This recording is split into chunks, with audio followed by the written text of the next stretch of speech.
feels like violence happens when people can't communicate. Yeah, but let's take this on. So instead of that,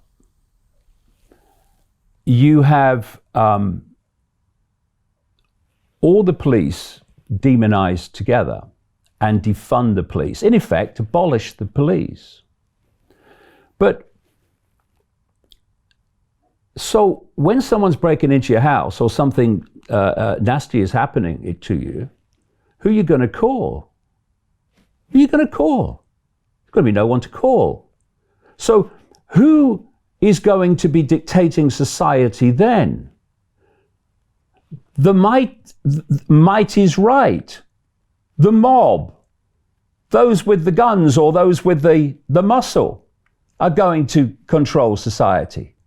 And what we've seen in this situation in Seattle, where Black Lives Matter have taken over, Black Lives Matter supporters, Black Lives Matter have taken over 6 blocks and called it an autonomous zone, in next to no time, a hierarchy appears.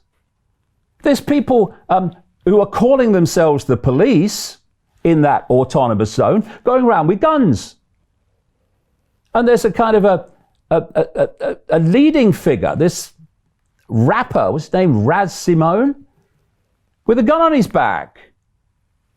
You see, you can have these ideas of, oh, just get rid of it, no shades of grey, literally black and white. Or you can have a bit of maturity and say, well, look, this thing needs improving, but you can't just throw it aside. It will be chaos. And when you create the void of the chaos, something will fill it. And it will be a hierarchy in which the mob will rule. And if you are a mob, or certainly leaders of the mob,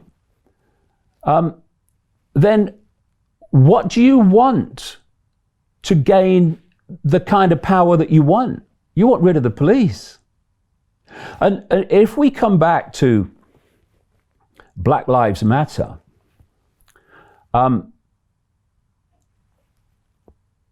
look at who funds them. Now, there's a lot of black people who have sussed all this. But they've been funded by George Soros, right? And when you look at the agenda of this cult that I've been exposing for 30 years, and then you look at these funders for the cult, like Soros, the organizations they fund, just by coincidence, just tend to have the same agenda as the cult.